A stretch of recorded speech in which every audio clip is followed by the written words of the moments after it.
Hoje nós vamos conversar com o vice-presidente da POSP, o Sindicato dos Professores do Ensino Oficial do Estado de São Paulo, Roberto Guido. Bom dia, Guido. Bom dia, meu querido. Tudo bom? Tudo certo e você? Tamo aí, tamo bem. Guido, nós temos aí uma perspectiva em relação ao governo eleito de São Paulo, né, do ex-ministro Tarcísio de Freitas, em relação à área da educação, onde já temos aí um titular da pasta que vai ser Renato Feder, ele que trabalhou também no governo do Paraná. Diante desse nome, que perspectiva se abre em relação a essa área que é tão importante e durante muito tempo foi negligenciada aqui em São Paulo, Guido? Olha, em primeiro lugar, um bom dia para os teus ouvintes, né? Um abraço da APUESP para todos e todas e todes. Eu queria dizer que é o seguinte, infelizmente, as perspectivas não são boas para a educação paulista, né?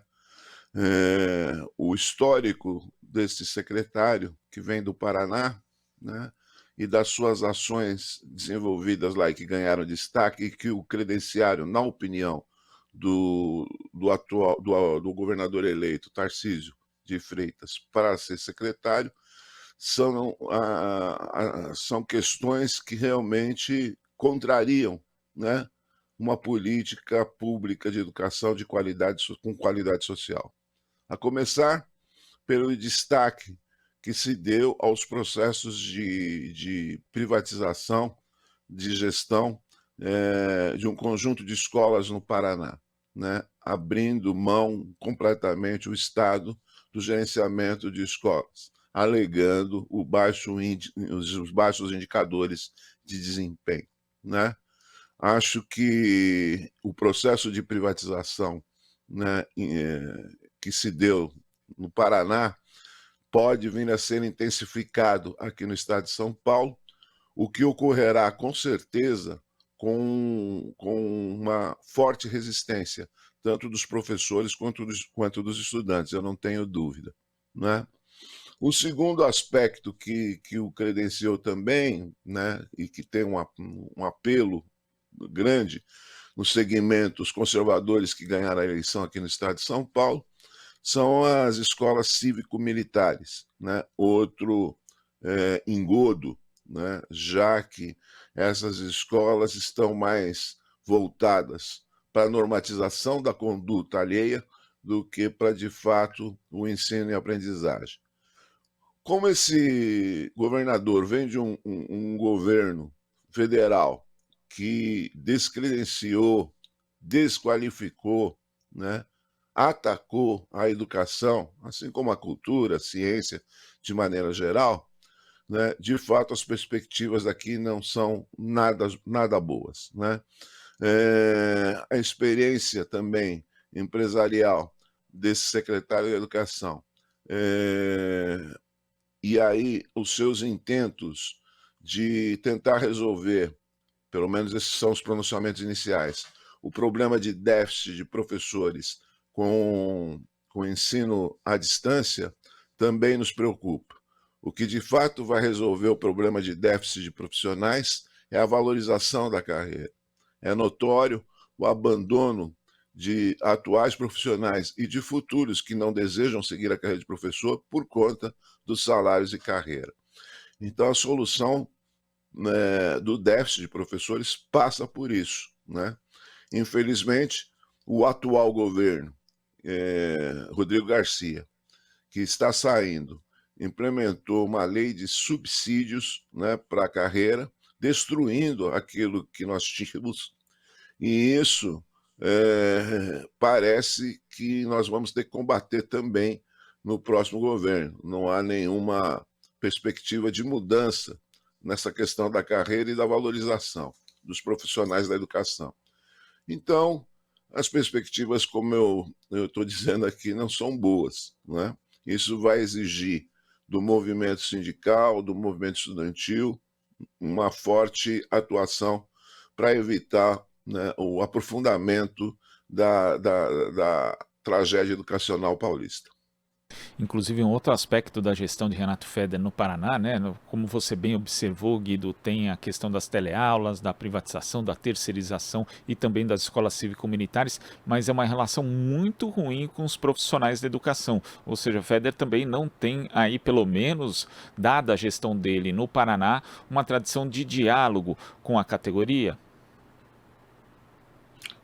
Isso também é um problema seríssimo, né? Nós temos enfrentado isso principalmente a partir da gestão do Dória, depois passando pelo Rodrigo Garcia. Uma dificuldade permanente de diálogo com a Secretaria da Educação e com o governo do Estado. E com a perspectiva que nós estamos vendo aí, né, o histórico desse secretário, não me parece que vai ser diferente, né? E isso, obviamente, já demonstra, né, digamos, os obstáculos que nós vamos ter que superar, não é?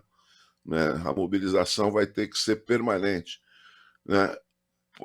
Esse governo se caracteriza também, né, obviamente, por um caráter mais autoritário ainda. E nesses últimos anos, o que nós tivemos nas escolas, inclusive fruto dessa ausência de diálogo, é também um aprofundamento de gestões autoritárias, de gestões autocráticas, né? Porque se você tem uma secretaria de governo autocrática e autoritária, isso se reproduz também, infelizmente, no âmbito das escolas, com perseguição, com assédio, né? Com patrulhamento, né? Então, nós estamos realmente muito preocupados, né? É, mas, obviamente, a POSP é uma entidade, né, que tem um histórico de luta e que vai estar presente aí o tempo todo para que nós possamos continuar lutando em defesa da educação pública e evitar, né, essas propostas que estão já no cardápio do dia aí para o atual governo. Guido, você falou também a respeito do déficit de professores no estado. Para que as pessoas tenham a dimensão desse problema, a POSP calcula em qual tamanho hoje esse déficit?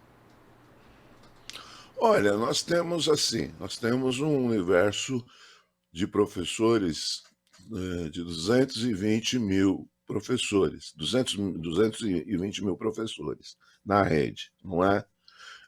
Nós informamos e alertamos a população que a implementação das escolas de ensino integral no estado de São Paulo, né, com um, as modificações de currículo, criando, né, novas disciplinas, iria resultar também em apagões do ponto de vista de professores e professoras, né? Obviamente que essa implementação de escolas foi feita de escolas integrais foi feita de forma autoritária. A implementação desses currículos também foi feita de forma pouco discutida, né, com a comunidade escolar. E aí o resultado foi que essas matérias, principalmente essas matérias que foram criadas, né, na, na, na, com a implementação da PEI, com a reforma do ensino médio, também são questões combinadas, a escola integral com a PEI, né, resultou nesse déficit aí. Que eu imagino que chegue à ordem de 40, 50 mil professores, né? Mas o problema também não é só esse, né? O problema, como eu disse, é de fato, né, a questão da valorização, né? Há uma perspectiva de apagão no Brasil, né, de profissionais de educação. E se nós considerarmos a desastrosa gestão que nós tivemos do MEC também nos últimos anos, né, isso em parte explica nossos problemas aqui no Brasil. Né? Nós temos em São Paulo, assim como no Brasil, falta de profissionais de química, de física, de matemática, né? E a improvisação, né, uma absoluta improvisação por parte do Estado, que não é também só o problema do déficit profissional que não está na rede, né, é também a inadequação, muitas vezes, de profissionais que têm que lecionar componentes ou matérias que não são da sua especialização. Então, né, a tragédia é muito grande. Você inclusive citou, né, a questão da implementação do novo ensino médio no Brasil, que também em São Paulo, né, feito pelo governador João Dória. Você acha que isso, os princípios desse chamado novo ensino médio também precisam ser revistos, Guido? Não tenho dúvida, não é?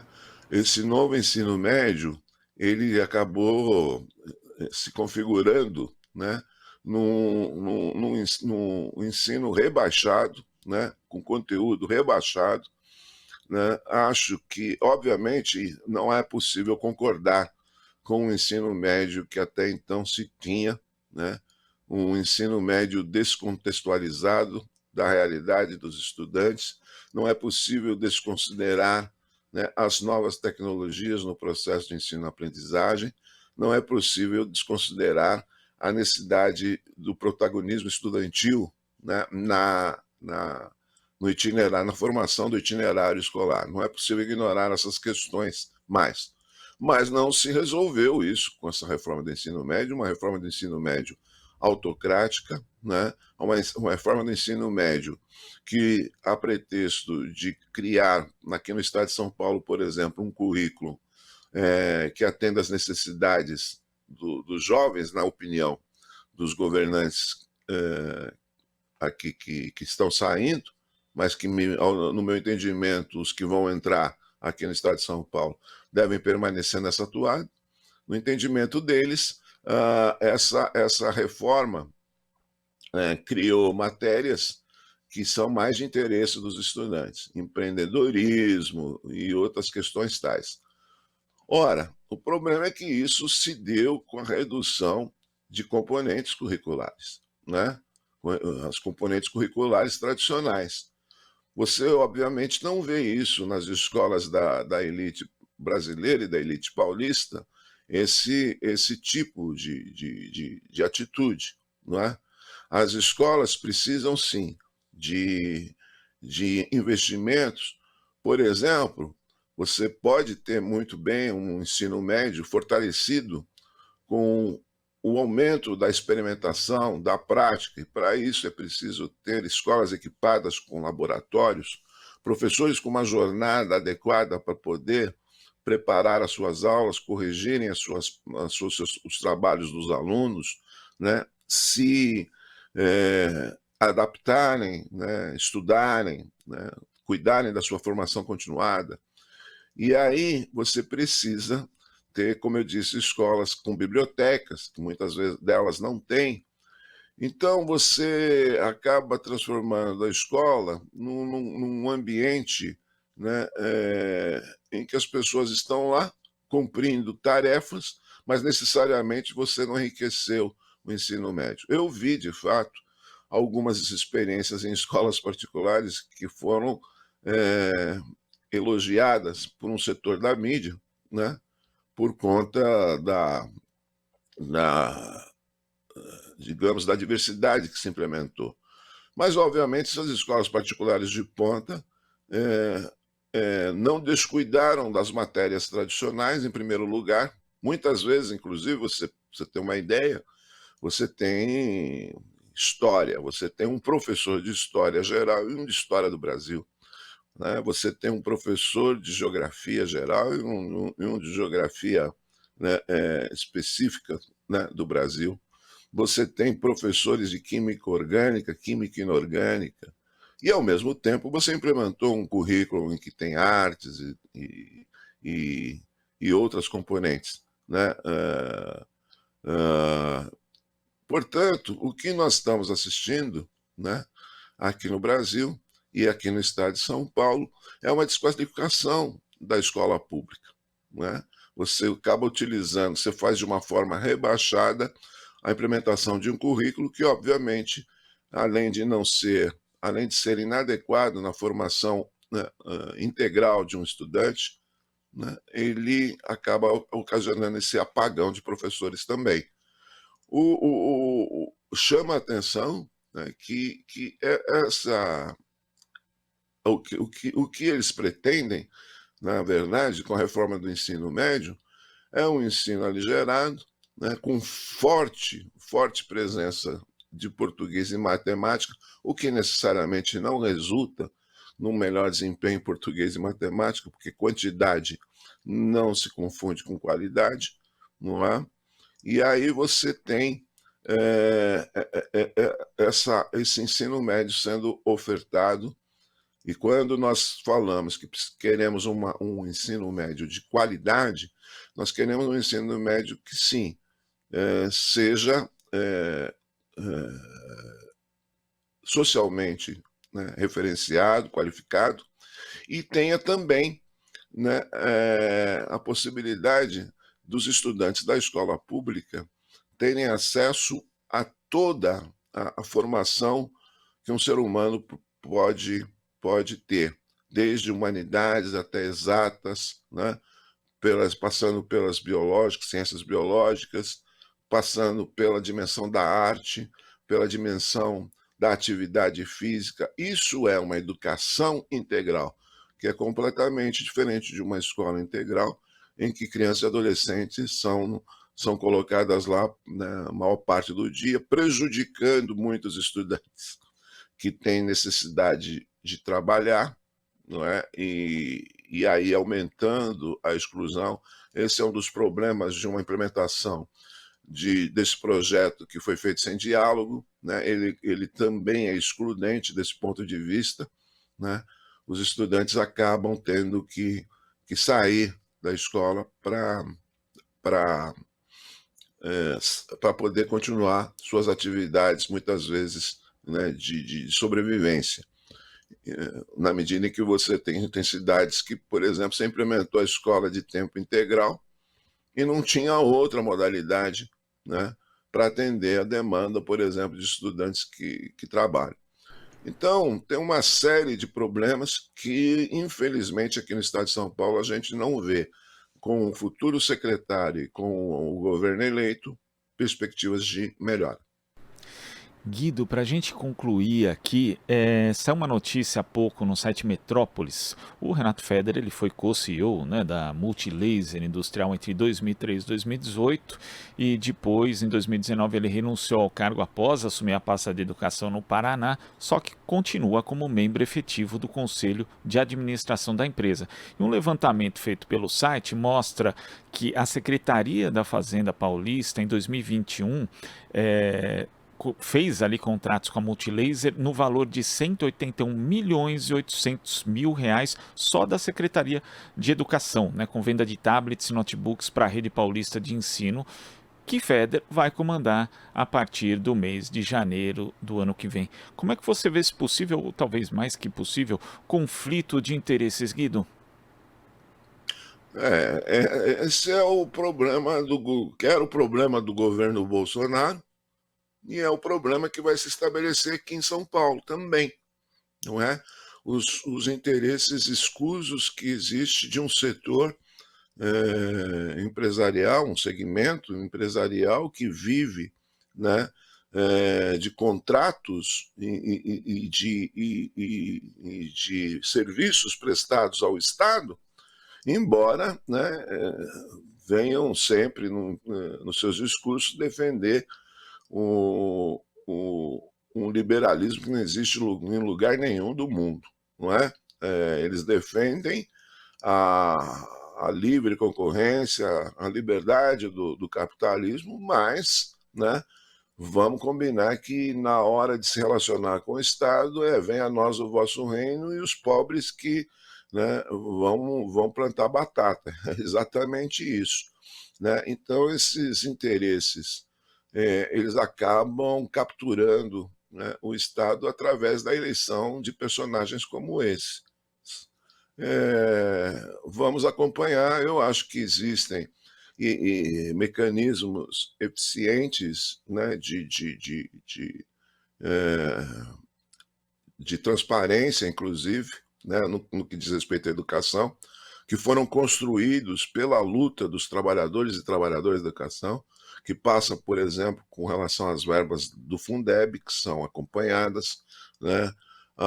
Os investimentos da educação que foram cortados, mas que eu penso que em nível nacional eles devem retomar os patamares, gradualmente vão retomar os patamares da época de Lula e Dilma, né? Esse foi um dos segmentos mais atacados, mas é um segmento que tem, por força de lei, por força da Constituição, por força da Lei de Diretrizes e Bases, por força das leis que criaram o Fundeb, né, e a questão do piso salarial dos profissionais da educação, são marcos legais que garantem que esse segmento, esse setor, tenha investimentos. Mesmo eles sendo cortados, são investimentos de monta. E isso, obviamente, chama a atenção de setores empresariais, né? Então, a pretexto de novas tecnologias, é possível que nós tenhamos esse avanço, né, do setor empresarial, em especial de empresas ligadas ao secretário na educação. Mas eu penso que temos mecanismos, temos o Ministério Público, tem o TCU, tem a própria Assembleia Legislativa e tem, sem dúvida nenhuma, a força do movimento que vai lutar contra eventuais problemas que tenhamos nesse sentido. Guido, muito obrigado pela sua participação aqui no Jornal Brasil Atual. Até a próxima. Obrigado, meu querido. Um bom dia para todos e todas aí que te ouvem, né? E um bom programa para você, e que você possa nos dar boas notícias, pelo menos em âmbito nacional, no próximo período. É o que a gente espera, Guido. Conversamos aqui com o vice-presidente da POESP, o Sindicato dos Professores de Ensino Oficial do Estado de São Paulo, Roberto Guido. Estamos apresentando Jornal Brasil Atual. As notícias que os outros não dão.